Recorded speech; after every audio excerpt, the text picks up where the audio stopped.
فرما رہے ہیں حمد و ثنا اللہ ہی کے لیے ہے، ہم اللہ کی حمد و ثنا بیان کرتے ہیں، اسی پر بھروسہ اور اعتماد کرتے ہیں اور معافی مانگتے ہیں، اپنے نفس کے شر سے اور اپنے برے کاموں سے اللہ کی پناہ میں آتے ہیں۔ جسے اللہ ہدایت عطا فرما دے اسے کوئی گمراہ نہیں کر سکتا، اور جسے وہ گمراہ کر دے اسے کوئی ہدایت نہیں دے سکتا۔ میں گواہی دیتا ہوں کہ اللہ کے سوا کوئی الہ نہیں ہے، وہ وحدہ لا شریک ہے۔ میں یہ بھی گواہی دیتا ہوں کہ محمد صلی اللہ علیہ وسلم اللہ کے بندے اور رسول ہیں۔ اللہ کی رحمتیں ہوں آپ صلی اللہ علیہ وسلم پر، آپ کے اہل بیت پر، صحابہ کرام پر، اور ان سب پر بہت بہت سلامتیاں بھی نازل ہوں۔ اس کے بعد اللہ کے بندو، اللہ سے یوں ڈرو جیسے اس سے ڈرنے کا حق ہے۔ اللہ کی مراقبت کرو، اپنے دل میں بھی اور اپنے رازوں میں بھی۔ اے مسلمانوں، اللہ تبارک و تعالیٰ کی عظیم نعمتوں میں یہ چیز شامل ہے کہ اللہ تبارک و تعالیٰ ان کی طرف رسول بھیجتا ہے، کیونکہ سعادت کا کوئی راستہ نہیں ہے، کامیابی کا کوئی راستہ نہیں ہے دنیا اور آخرت میں، سوائے اس کے کہ انبیاء علیہ السلام کی بات کو مانا جائے۔ اچھی اور بری چیز کی تفصیلات کو معلوم کرنے کا کوئی ذریعہ نہیں ہے سوائے انبیاء علیہ السلام کے۔ اللہ تبارک و تعالیٰ کی خوشنودی بھی ان کے ذریعے ہی حاصل ہو سکتی ہے۔ ان کی ضرورت اتنی زیادہ ہے جتنی شاید جسم کو روح کی بھی نہیں ہے۔ دنیا والوں کی بقا اسی پر منحصر ہے کہ ان تعلیمات کو مانا جائے جو انبیاء علیہ السلام کے ذریعے ہم تک پہنچی ہیں۔ اللہ تعالیٰ نے بہت سے ایسے دلائل بیان کیے ہیں جو ان کی سچائی کو بیان کرتے ہیں۔ اللہ نے فرمایا، کیا ان کے پاس گزشتہ انبیاء علیہ السلام کی خبریں نہیں آئیں؟ نوح اور قوم سمود اور ان کے بعد آنے والے جتنے انبیاء ہیں جن کی شمار اللہ کے سوا کوئی نہیں کر سکتا، جو اپنی قوموں کی طرف آئے تھے اللہ تبارک و تعالیٰ کی آیات واضح کرنے کے لیے۔ اور بہت سی آیات ہیں جو ہمارے نبی محمد صلی اللہ علیہ وسلم کی سچائی کو بیان کرتے ہیں۔ یہ دلائل اتنے زیادہ ہیں اور اتنے واضح ہیں جتنے کسی نبی کے نہیں تھے۔ اللہ کا فرمان ہے، ہم اپنی نشانیاں ان کو آفاق میں بھی دکھائیں گے اور انفس میں بھی دکھائیں گے تاکہ ان کے لیے واضح ہو جائے کہ یہی حق ہے۔ اور جب نبی اکرم صلی اللہ علیہ وسلم کی نبوت واضح ہو گئی اور سب کے سامنے آ گئی تو بہت سی جو فرمائشیں ہیں وہ مشرکین کی طرف سے آنے لگیں، ان کے اعتراضات بڑھتے گئے۔ انہوں نے کہا کہ یہ فلاں نشانی لے کے آئیں، فلاں نشانی لے کے آئیں۔ اس کی وجہ تکبر تھی اور عناد تھا۔ کہتے تھے کہ اگر ہمارے اوپر کوئی کتاب نازل ہو جائے تو ہم اخلاص کے ساتھ عبادت کریں۔ اللہ نے فرمایا، یہ کہتے ہیں کہ اگر ہمارے پاس گزشتہ لوگوں کا کوئی ذکر موجود ہوتا تو ہم اللہ کے چنیدہ بندے بن جاتے، اس لیے انہوں نے اس کا انکار کر دیا۔ یہ جان لیں گے ان قریب کہ ان کا حال کیا ہوتا ہے۔ جب انہوں نے قرآن کریم کو دیکھ لیا اور اس کے اندر حیرت انگیز جو معجزات ہیں ان کو بھی دیکھ لیا تو کہنے لگے کہ یہ قرآن ان دو بستیوں میں سے بڑے کسی عظیم اور ان کی نگاہوں میں مکہ اور طائف کے کسی بڑی شخصیت کے اوپر نازل ہوتا تو ہم اسے مان لیتے۔ جیسے اللہ نے فرمایا کہ انہوں نے کہا کہ ان دو بستیوں میں سے کسی ایک عظیم فرد کے اوپر یہ نازل ہوتا تو ہم اسے مان لیتے۔ جب وہ قرآن کریم جیسا یا اس کے جیسا کوئی حصہ ہی لانے سے قاصر ہوئے تو اللہ تبارک و تعالیٰ سے، بلکہ نبی اکرم صلی اللہ علیہ وسلم سے آ کے یہ کہنے لگے کہ آپ یوں کیجئے، اس قرآن کو بدل لیں، کوئی اور قرآن لے آئیں۔ اللہ نے فرمایا کہ آپ کو آ کے کہتے ہیں کہ اس قرآن کو بدل دیں، ان سے کہہ دو کہ میں خود اپنے پاس سے اس کو بدل نہیں سکتا۔ نبی اکرم صلی اللہ علیہ وسلم خود تو اس کو بدل سکتے ہی نہیں تھے۔ جب انہوں نے اس بات کو دیکھ لیا اور انہوں نے دیکھا کہ جیسے ہی کوئی حادثہ ہوتا ہے، واقعہ ہوتا ہے تو اس کے مطابق کچھ حصہ قرآن کریم کا نازل ہو جاتا ہے، تو کہنے لگے کہ قرآن کو جمع کر کے ایک ہی ساتھ کیوں نازل نہیں کر دیا گیا؟ اللہ نے فرمایا، یہ کافر کہتے ہیں کہ قرآن ایک ہی ساتھ نازل کیوں نہیں کیا گیا؟ اس سے بھی بڑھ کر انہوں نے اور بھی تکبر کیا اور بھی بہت سارے مطالبات کیے، یہاں تک کہہ دیا کہ آپ کوئی سیڑھی لگا کے آسمان کی طرف چڑھ جائیں اور ہم آپ کو دیکھ رہے ہوں، پھر ہم میں سے ہر ایک کے اوپر الگ سے آسمان سے ایک کتاب نازل کریں جو صرف اس کے لیے ہو اور وہ اس کو پڑھ لے۔ اللہ نے فرمایا، ان میں سے ہر شخص یہ چاہتا ہے کہ اس کو الگ صحیفہ دیا جائے۔ مجاہد علی رحمۃ اللہ اس حوالے سے بیان کرتے ہیں، یعنی جس کے اندر لکھا ہو کہ یہ فلاں کی طرف بھیجا جانے والا صحیفہ ہے، یہ اللہ کی طرف سے وہ صحیفہ ہے جو فلان ابن فلان کو بھیجا گیا۔ جب ان کو یقین ہو گیا کہ اللہ تعالیٰ نے نبی اکرم صلی اللہ علیہ وسلم کی تائید کی ہے، مختلف معجزات کے ذریعے تائید کی ہے، تو انہوں نے نبی اکرم صلی اللہ علیہ وسلم کی رسالت کا مقابلہ کیا تکبر کے ساتھ اور اس کو دھتکار دیا۔ فرمایا اللہ تعالیٰ نے، وہ کہنے لگے کہ کوئی فرشتہ آ جائے جو نبی اکرم صلی اللہ علیہ وسلم کی تائید کرے۔ پھر یہ کہنے لگے کہ ہمارے پاس کوئی فرشتے ایسے نازل کیوں نہیں ہو جاتے جو سارے جمع ہوں، اکٹھے ہوں، فوج در فوج آئیں اور آ کے ہمیں بتانے لگیں کہ آپ اللہ کے رسول ہیں جو ہماری طرف بھیجے گئے ہیں۔ اس سے بھی بڑھ کر انہوں نے تکبر کیا، خالق کا مقابلہ بھی کر لیا اور کہا کہ آپ اللہ سے کہیں کہ بلا واسطہ ہم سے مخاطب ہو کے یہ کہے کہ محمد صلی اللہ علیہ وسلم میرا رسول ہے۔ اللہ نے فرمایا یہ جو لوگ جانتے نہیں ہیں یہ کہتے ہیں کہ ہمارا رب ہم سے بات کیوں نہیں کر لیتا۔ یہاں تک انہوں نے جسارت کی کہ اللہ کے بارے میں یہ بھی کہہ دیا کہ اللہ ہمیں نظر آ جائے اور ہمیں آ کے کہہ دے کہ یہ محمد میرا رسول ہے۔ پھر خود پسندی کا شکار ہو گئے اور پھر اپنے ایمان کا جو تعلق ہے اس کو نبی اکرم صلی اللہ علیہ وسلم کے حوالے سے اس طرح انہوں نے معلق کر دیا کہ کوئی فرشتہ آئے جو ہمیں آ کے بتائے کہ جو گزشتہ انبیاء علیہم السلام کو نشانیاں دی گئی تھی وہ ان کو دی جائیں تو ہم مانیں گے۔ اسی طرح جب ان کے نظر میں وہ نہیں ہو سکیں تو وہ نبی اکرم صلی اللہ علیہ وسلم سے دنیاوی قسم کی باتیں مانگنے لگے، کہنے لگے کہ یہ جو مکہ کا علاقہ ہے یہاں تو کوئی باغ وغیرہ نہیں ہوتے، وہاں پہ کہتے کہ نبی کے پاس کوئی ایسا باغ ہو یا یہاں پہ نہریں بہا کے دے تب ہم اس کو مان لیں گے۔ پھر نبی اکرم صلی اللہ علیہ وسلم سے یہ کہنے لگے کہ آپ کے پاس سونے کا کوئی گھر ہو تو ہم آپ کو مان لیں، یا بہت زیادہ زخرف والا یعنی بہت زیادہ سجا سجایا گھر ہو تو ہم آپ کو مان لیں۔ پھر یہ کہنے لگے کہ آسمان سے کوئی خزانہ ہی آپ کے اوپر نازل ہو جائے تو ہم آپ کو مان لیں۔ پھر دنیا کے حوالے سے یہ کہنے لگے کہ ہم آپ کی بات نہیں مانیں گے جب تک آپ مکہ میں چشمے نہ بہا دیں جو ادھر اور ادھر پانی ان کا چلنے لگے۔ جب آپ صلی اللہ علیہ وسلم نے ان ساری باتوں کو اگنور کر دیا تو پھر انہوں نے کہا کہ آپ اللہ سے یہی کہہ دیں کہ ہمارے اوپر وہ عذاب ہی نازل کر دے، جیسے اللہ نے فرمایا کہ وہ کہتے ہیں کہ ہمارے اوپر عذاب نازل کر دیں۔ پھر انہوں نے یہ کہا کہ یہ جو عذاب ہے اس کو جلدی کر دیں جو آپ کہتے ہیں ہمارے اوپر آئے گا۔ پھر اس سے بڑھ کر انہوں نے کہا کہ ہمیں وہ عذاب چاہیے، کہا کہ آسمان کو ہمارے اوپر، آسمان کے کچھ حصے ہم پر نازل کر دیں، جیسے اللہ تعالیٰ نے فرمایا او تسقط السماء کہ آسمان کے کچھ حصے ہمارے اوپر نازل کر دیں جیسے آپ نے وعدہ کیا تھا، یا آسمان سے بارشیں ہمارے اوپر پتھروں کی نازل کر دیں جیسے انہوں نے کہا تھا کہ اے اللہ اگر واقعی یہی حق ہے آپ کی طرف سے تو ہمارے اوپر آسمان سے بارشیں نازل فرما دے پتھروں کی۔ پھر جب ان کی ان ساری نشانیاں یا ان کی سارے مطالبات مکمل نہیں ہوئے تو نبی اکرم صلی اللہ علیہ وسلم کا مذاق اڑاتے ہوئے یہ کہنے لگے کہ آپ کو خود ہی کوئی نشانی بنا لیں، جیسے اللہ تعالیٰ نے فرمایا جب آپ ان کو کوئی نشانی نہیں دکھاتے تو کہتے ہیں آپ خود ہی اس کو بنا لیں، تو آپ ان کو کہہ دیجئے میں تو اس بات کی پیروی کرتا ہوں جو اللہ میرے اوپر نازل فرماتا ہے۔ اللہ تعالیٰ نے یہ بتایا کہ وہ ان ساری نشانیوں کو دکھانے کے قادر ہے اور وہ اسی کی طرف سے آنے والی ہیں۔ آپ ان کو بس کہہ دیجئے کہ اللہ نشانیاں دکھا سکتا ہے، کسی نبی کا یا کسی مخلوق کا اس میں کوئی حصہ نہیں ہے۔ اللہ نے فرمایا کوئی رسول ایسا نہیں ہے جو کوئی نشانی دکھا سکتا ہو الا یہ کہ اللہ اس کو وہ نشانی دکھا دے۔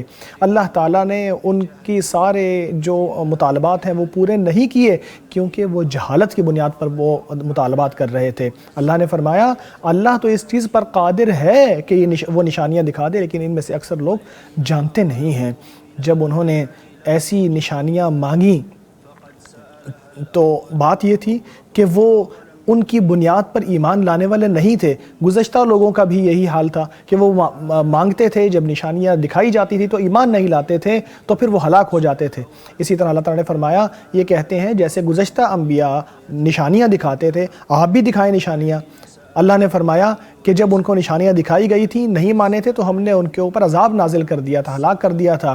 عیسیٰ ابن مریم علیہ السلام سے لوگوں نے یہ مطالبہ کیا کہ آسمان سے لگا لگایا دسترخوان نازل کر دے، پر اللہ تعالیٰ نے فرمایا وہ میں نازل کروں گا لیکن اس کے بعد اگر کسی نے کفر کیا تو میں اسے ایسی سزا دوں گا جو میں نے کسی بندے کو یا دنیا میں سے کسی کو نہیں دی ہوگی۔ نبی اکرم صلی اللہ علیہ وسلم کا سینہ تنگ ہوتا تھا، آپ صلی اللہ علیہ وسلم تنگ پڑ جاتے تھے ان لوگوں کی باتیں سن کر۔ اللہ تعالیٰ نے فرمایا کہ ہم جانتے ہیں کہ آپ کا سینہ ان کی باتیں سن کے تنگ ہو جاتا ہے۔ آپ صلی اللہ علیہ وسلم یہ فرمایا کرتے تھے کہ مجھے اللہ کے معاملے میں اتنی اذیت دی گئی جتنی کسی اور کو نہیں دی گئی۔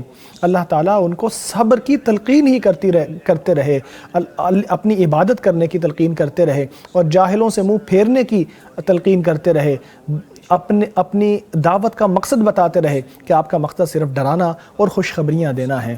تو اللہ کے بندو، اللہ نے محمد صلی اللہ علیہ وسلم کو نشانیاں دے کر اور ایسی واضح دلائل کے ساتھ بھیجا ہے جو بالکل واضح ہیں، جیسے گزشتہ کتابوں میں آپ صلی اللہ علیہ وسلم کا ذکر ہونا۔ آپ صلی اللہ علیہ وسلم کی زندگی میں نشانیاں نازل ہوتی ہی رہیں، ایک کے بعد ایک نشانیاں آتی گئی تھیں۔ نبی اکرم صلی اللہ علیہ وسلم جب اس دنیا سے رخصت ہوئے تو یہ نشانیاں سب سے میکسیمم حد تک پہنچ گئی تھیں اور یہ قیامت تک باقی ہیں، جن میں سب سے عظیم نشانی تو قرآن کریم ہے، جس نے سارے اہل زمین کو بے بس کر دیا ہے، اپنی فصاحت کے اعتبار سے بھی، اپنے کانٹینٹ کے اعتبار سے بھی۔ فرمایا یہ کہتے ہیں کہ اس کے اوپر اللہ کی طرف سے نشانیاں نازل کیوں نہیں ہوتی؟ ان سے کہہ دیجئے کہ نشانیاں اللہ کی طرف سے ہی ہیں، میں تو واضح نشانیاں واضح طور پر بتانے والا ہوں، ڈرانے والا ہوں۔ کیا ان کے لیے یہ کافی نہیں ہے کہ ہم نے قرآن آپ کے اوپر نازل کر دیا ہے جو ان کے سامنے تلاوت کیا جاتا ہے؟ جو چاہتا ہے کہ آپ صلی اللہ علیہ وسلم کی رسالت اس کے لیے واضح ہو جائے تو اسے قرآن کریم کا رخ کرنا چاہیے۔ آپ صلی اللہ علیہ وسلم کا فرمان ہے، جتنے نبی آئے ہیں ان میں سے ہر ایک کو اتنی نشانیاں دی گئی جنہیں دیکھ کر لوگ ایمان لائے، اور مجھے جو نشانی دی گئی ہے وہ وہی ہے جو اللہ نے میرے اوپر نازل کی ہے۔ مجھے امید ہے کہ قیامت کے دن میرے ماننے والے ان سارے انبیاء علیہ السلام سے زیادہ ہوں گے۔ یہ متفق علیہ حدیث ہے۔ شیخ الاسلام ابن تیمیہ علیہ رحمۃ اللہ فرماتے ہیں کہ سب لوگوں کو یہ جان لینا چاہیے کہ جب اللہ تبارک و تعالیٰ کسی نبی کو بھیجتا ہے، اس کی سچائی کی کوئی علامت نازل کرتا ہے تو حجت قائم ہو جاتی ہے اور لوگوں کو کوئی بہانہ نہیں رہتا۔ اس کے بعد ان سے کوئی مزید مطالبہ کرتا ہے کہ فلاں نشانی بھی دکھائے تو اس کو ماننا ضروری نہیں ہوتا، اور ایسا کرنا بھی نہیں چاہیے، کیونکہ اگر کوئی اور نشانی آ جائے تو پھر وہ تیسرے کا مطالبہ کریں گے، اور اگر تیسری آ جائے گی تو پھر وہ چوتھی کا مطالبہ کریں گے۔ اس لیے جو لوگ بات ماننے والے نہیں ہیں ان کی ان فرمائشوں کی تو کوئی انتہا نہیں ہوتی۔ پھر انہوں نے جو نشانیاں چاہیں ان کو کہا آپ مانگتے رہو، جیسی نشانیاں مانگنا چاہتے ہو مانگتے رہو۔ یہ نبی علیہ السلام کے ایمان کے ساتھ مقرون نہیں ہے، کیونکہ جو آیتیں اللہ نے نازل کر دی ہیں ان سے حجت قائم ہو گئی ہے، اور اللہ کا طریقہ یہ نہیں ہے کہ وہ تمام لوگوں کے مطالبات مانتے ہوئے سارے لوگوں کی جو مطالبات ہیں ان کو پورا کر دے، کیونکہ اگر ایسا ہوا بھی ہے تو پھر جنہوں نے نہیں مانا ان کو فوراً ہلاک بھی کر دیا ہے۔ اس لیے لوگوں کو چاہیے کہ رسالت کی اور نبی اکرم صلی اللہ علیہ وسلم کا احترام کرے، ان کی قدر کرے، جو نہیں کرے گا وہ ہلاک ہوگا۔ اللہ کا فرمان ہے، اے نبی صلی اللہ علیہ وسلم ہم نے آپ کو بشارت دینے والا اور خبردار کرنے والا بنا کر بھیجا ہے، آپ کو جہنم والوں کے بارے میں نہیں پوچھا جائے گا۔ اللہ مجھے اور آپ کو قرآن کریم میں اور احادیث مبارکہ کے ذریعے برکت عطا فرمائے۔ میں اسی پر اکتفا کرتا ہوں اپنے لیے اور آپ کے لیے اور تمام مسلمانوں کے لیے اللہ سے ہر گناہ اور غلطی کی معافی مانگتا ہوں۔ آپ بھی اسی سے معافی مانگو، یقیناً میرا رب معاف کرنے والا اور رحم فرمانے والا ہے۔ آپ فرما رہے ہیں حمد و ثنا اللہ ہی کے لیے ہے، اس کے احسانات پر، اس کی توفیق پر اور اس کی مہربانیوں پر میں اس کی حمد و ثنا بیان کرتا ہوں۔ میں گواہی دیتا ہوں کہ اللہ کے سوا کوئی الہ نہیں ہے، میں اس کی شان کی بلندی بیان کرتا ہوں۔ میں یہ بھی گواہی دیتا ہوں کہ محمد صلی اللہ علیہ وسلم اللہ کے بندے اور رسول ہیں۔ اللہ کی رحمتیں ہوں، برکتیں ہوں آپ صلی اللہ علیہ وسلم پر، آپ کے اہل بیت پر، صحابہ کرام پر، بہت سلامتیاں بھی نازل ہوں۔ اے مسلمانوں، یہ جو دین اسلام ہے یہ دو اصول پر قائم ہے۔ اس میں پہلی چیز یہ ہے کہ اللہ کو وحدہ لا شریک مانا جائے اور محمد صلی اللہ علیہ وسلم کو اس کا رسول مانا جائے، اور انسان جتنا نبی اکرم صلی اللہ علیہ وسلم کا فرما بردار ہوگا اس کی توحید اتنی ہی درست ہوگی اور اس کا اخلاص اتنا ہی ٹھیک ہوگا۔ انسان جتنا نبی اکرم صلی اللہ علیہ وسلم کی پیروی سے دور ہوگا اس کا دین اتنا ہی کم ہوتا چلا جائے گا۔ ابو بکر رضی اللہ تعالیٰ عنہ کو جو صدیق کا مرتبہ ملا تھا وہ اسی لیے ملا تھا کہ انہوں نے نبی اکرم صلی اللہ علیہ وسلم کی بات ماننے میں پہل کی تھی۔ آپ علیہ السلام کا فرمان ہے، میں نے کہا اے لوگو میں اللہ کی طرف سے بھیجا گیا رسول ہوں آپ سب کی طرف، تم سب نے کہا جھوٹ کہتے ہو، ابو بکر نے کہا آپ سچ کہتے ہیں۔ اسے امام بخاری نے روایت کیا ہے۔ جو نبی اکرم صلی اللہ علیہ وسلم کی رسالت کو مان لیتا ہے، اس پر قائم ہو جاتا ہے، تو وہ سب سے اچھے لوگوں میں شامل ہے۔ پھر یاد رکھو کہ اللہ تعالیٰ نے آپ کو نبی پاک صلی اللہ علیہ وسلم پر درود و سلام بھیجنے کا بھی حکم دیا ہے۔ اپنے شاندار کلام میں فرمایا، اللہ آپ کو نبی پاک صلی اللہ علیہ وسلم پر درود و سلام بھیجنے کا حکم دیتا ہے، لوگ جو ایمان لائے ہو تم بھی ان پر درود و سلام بھیجو۔ اللہ رحمت برکت اور سلامتی نازل فرما ہمارے نبی محمد صلی اللہ علیہ وسلم پر۔ اے اللہ خلفائے راشدین سے راضی ہو جا جو حق کے مطابق فیصلے کرتے تھے، اسی کے مطابق عدل کرتے تھے، ابو بکر، عمر، عثمان اور علی اور تمام صحابہ کرام سے بھی راضی ہو جا۔ اے فضل و کرم فرمانے والے، اے مہربان، اے اللہ ان کا سب کے ساتھ ہم سب سے بھی راضی ہو جا۔ اے اللہ اسلام اور مسلمانوں کو عزت عطا فرما دے، شرک اور مشرکوں کو رسوا کر دے۔ اے اللہ دشمنان دین کو تباہ کر دے۔ اے اللہ اس ملک کو امن، سلامتی، اطمینان، امن و امان عطا فرما دے اور تمام مسلمان ممالک کو بھی۔ اے اللہ اپنے مومن بندوں کی نصرت فرما جو کمزور ہیں، جو فلسطین میں ہیں۔ اے اللہ تو ان کا مددگار اور ان کا نگہبان بن جا۔ اے اللہ ان کے ملک کو امن اور سلامتی والا بنا دے۔ اے اللہ تو ہی رب العالمین ہے، ان کو اپنے فضل عظیم سے نواز دے، ان کو آسمان اور زمین کی برکتیں عطا فرما دے۔ تو ہی طاقتور ہے، تو ہی طاقت والا ہے۔ اے اللہ تو ہی سب سے بڑھ کر طاقت رکھنے والا ہے، تو ہی عزت والا ہے، تو ہی طاقت رکھنے والا ہے، تیرے مقابلے میں کوئی نہیں آ سکتا۔ اے اللہ فتنوں کو اور تمام آزمائشوں کو تمام مسلمان ممالک سے دور کر دے۔ اے اللہ تو ہی عزت والا ہے اور جلالت والا ہے۔ اے اللہ خادم حرمین شریفین اس کے ولی عہد کو ان کاموں کی توفیق عطا فرما جو تجھے خوش کرتے ہیں، انہیں نیکی اور بھلائی کی طرف لے آ۔ اے اللہ ان کے ذریعے اسلام اور مسلمانوں کو فائدہ پہنچا۔ اے اللہ تمام مسلمان حکمرانوں کو ہر جگہ ان کو درست کر دے، ان کو راہ راست پر لے۔ اے اللہ ہمیں دنیا میں بھلائی دے اور آخرت میں بھی بھلائی دے اور ہمیں آخرت کے عذاب سے بچا لے۔ اے اللہ اے لوگو، اللہ عدل و احسان اور صلہ رحمی کا حکم دیتا ہے، بدی بے حیائی اور ظلم و زیادتی سے منع کرتا ہے۔ وہ تمہیں نصیحت کرتا ہے تاکہ تم سبق لو۔ اللہ عظیم و جلیل کو یاد کرو، وہ تمہیں یاد کرے گا۔ اس کی نعمتوں کا شکر ادا کرو، وہ تمہیں مزید عطا فرمائے گا۔ اللہ کا ذکر تو اس سے بھی بڑی چیز ہے اور اللہ جانتا ہے جو کچھ تم کرتے ہو۔ ناظرین یہ تھا مدنی خطبہ۔ تو ناظرین مدنی خطبہ آج آپ نے سنا اور اس کے اندر جو باتیں کی گئی ہیں وہ بڑی شاندار اور عظیم ہیں نبی اکرم صلی اللہ علیہ وسلم کی رسالت کے حوالے سے۔ کئی مرتبہ کچھ لوگوں کے ہاں رسالت کے حوالے سے شکوک و شبہات پیدا ہو جاتے ہیں کہ آیا نبی اکرم صلی اللہ علیہ وسلم اللہ تبارک و تعالیٰ کے سچے پیغمبر ہیں یا نہیں ہیں۔ اس حوالے سے جو خطبہ تھا وہ بڑا ہی مفید اور شاندار تھا۔ فضیلت الشیخ عبد المحسن بن محمد القاسم حفظہ اللہ اس حوالے سے فرما رہے تھے کہ اللہ تبارک و تعالیٰ نے سب سے جو بڑی نعمت لوگوں پر فرمائی ہے، ان عظیم بڑی نعمتوں میں ایک نعمت یہ ہے کہ وہ رسولوں کو بھیجتا ہے۔ رسولوں کو بھیجنا ایسی عظیم نعمت ہے کہ جس سے بڑی نعمت شاید اور کوئی نہ ہو۔ انسانوں کو رسولوں کی اتنی زیادہ ضرورت ہے جتنی شاید جسم کو روح کی بھی نہ ہو، اتنی زیادہ بڑی ضرورت ہے۔ اور اللہ تبارک و تعالیٰ کی معرفت کا ذریعہ رسول ہی ہیں، اللہ کو خوش کرنے کا ذریعہ رسول ہی ہیں، دنیا کی اصلاح کا ذریعہ رسول ہی ہیں، آخرت کی بھلائی کا ذریعہ رسول ہی ہیں۔ اس لیے ان کی ضرورت بھی بہت زیادہ ہے ان کی آمد کی، اور ان کی آمد بہت بڑی نعمت بھی ہے اللہ تبارک و تعالیٰ کی۔ اور گزشتہ انبیاء علیہ السلام آتے رہے اور آخری پیغمبر محمد صلی اللہ علیہ وسلم ہیں جو کہ بہت سارے دلائل کے ساتھ آئے اور بہت ساری نشانیوں کے ساتھ آئے جن کا تذکرہ کرنا ممکن نہیں، جو بہت زیادہ ہیں، گنتی میں بھی بے شمار ہیں۔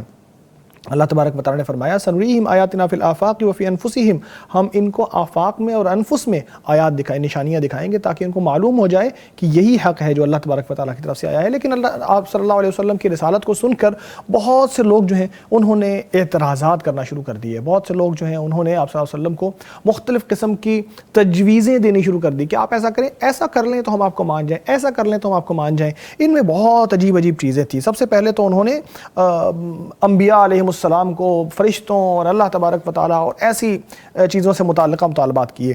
ایک مطالبہ یہ کیا کہ آپ ایسا کریں، ہم میں سے ہر ایک کے لیے الگ کتاب نازل کر کے دکھائیں، آپ سیڑھی لگائیں، آسمان پہ چڑھ جائیں، ہم آپ کو دیکھ رہے ہوں، اور پھر آپ وہاں سے کتابیں نازل کریں، ہم میں سے ہر ایک کے لیے الگ الگ۔ امام مجاہد رحمۃ اللہ فرماتے ہیں کہ اس آیت کا بل یرید کل امرئ منہم ان یؤتی صحفا منشرہ، یعنی ان میں سے ہر ایک چاہتا ہے کہ اس کے لیے الگ کتاب نازل کی جائے، اس کے اندر لکھا ہو کہ یہ رب العالمین کی طرف سے پیغام ہے فلاں اور فلاں کی طرف، یہ بندہ محمد صلی اللہ علیہ وسلم میرا بھیجا ہوا رسول ہے۔